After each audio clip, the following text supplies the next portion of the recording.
Hello and welcome.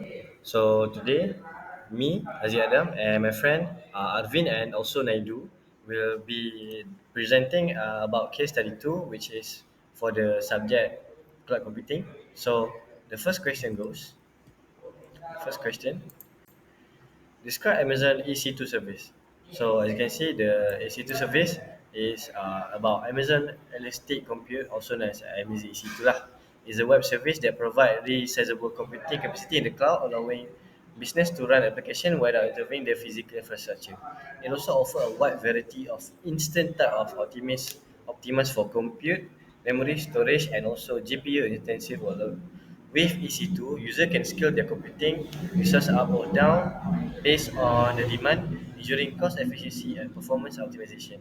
EC2 provide robust security through integration with Amazon Virtual Private Cloud, also known as VPC, allowing user to define artwork, network, configuration control access using security group and key pairs.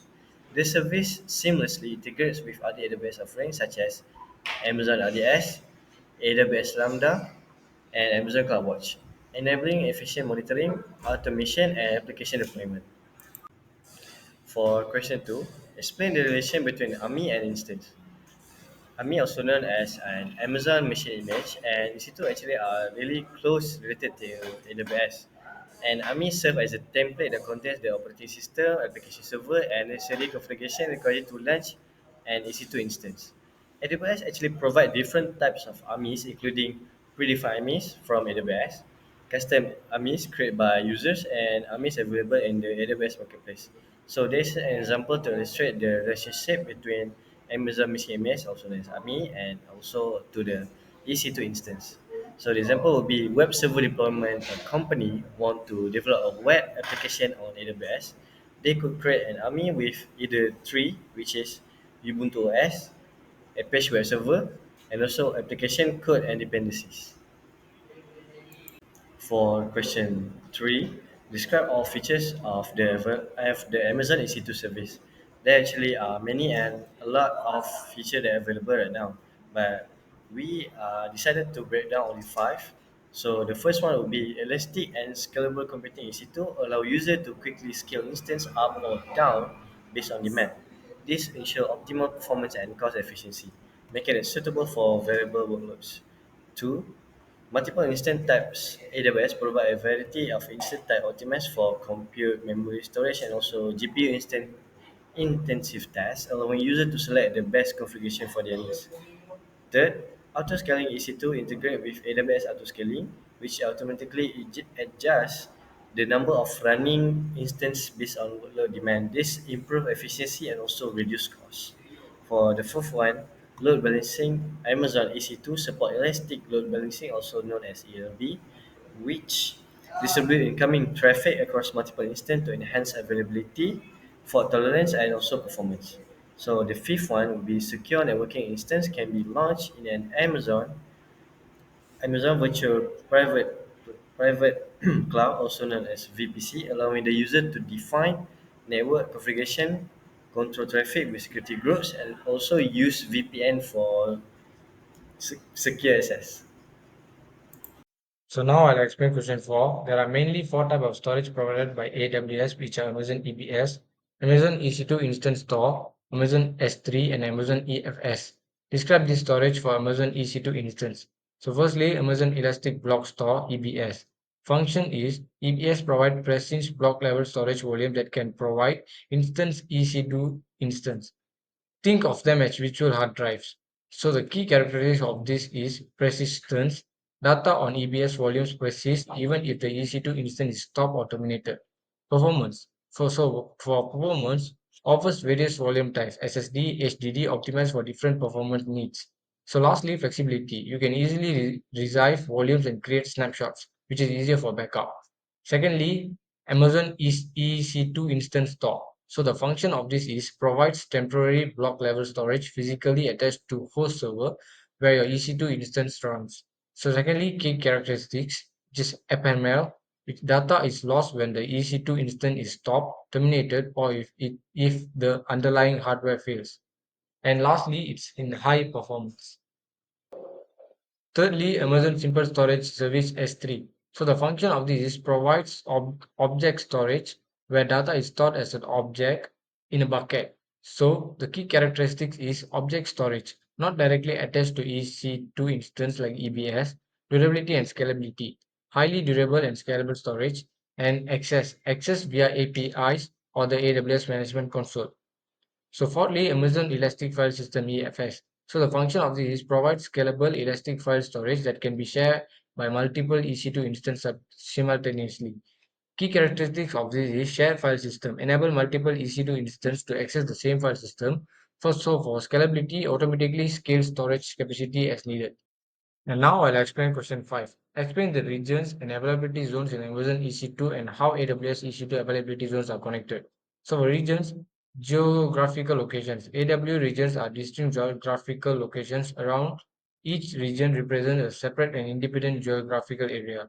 So for isolation, regions are designed to be completely isolated from each other. This means that there's a major event affecting one region is unlikely to impact other. So for example, Earth dash east dot one, which is North Virginia, U dot west dot one, which is Ireland, and AP Southeast one, which is Singapore. And availability zones AZS, which is data center within regions. Each AWS region consists of multiple availability zones. These are physically separated data center within the regions. So fault isolation AZs are designed to be isolated from each other in terms of power, cooling, and networking. This provides fault tolerance.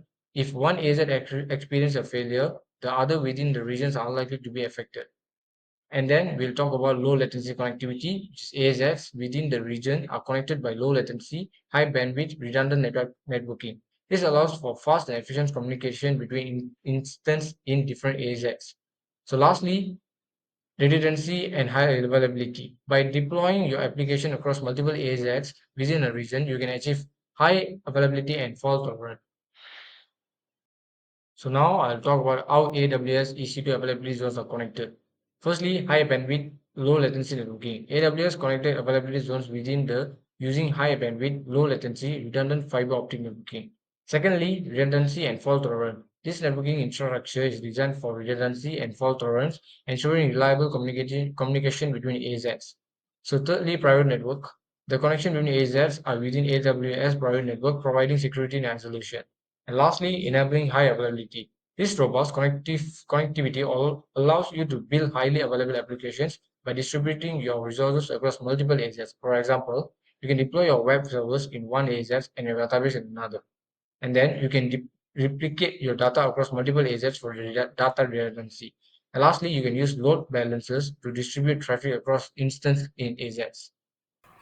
So now I will explain about question 6, which is launch and display step-by-step configuration to access and setting up an Amazon EC2 instance.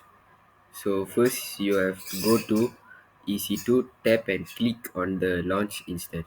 So for every questions I have uploaded the screenshot, so you should just follow the screenshot. So the next is choose an AMI image, the which is Amazon Linux to AMI.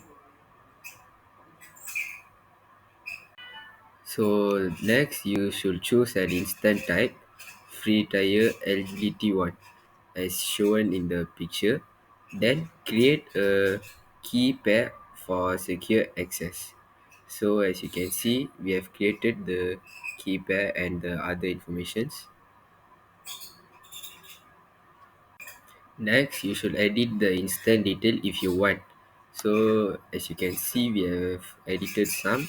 So then add storage according to your plan. So this one you should just edit as your plan lah.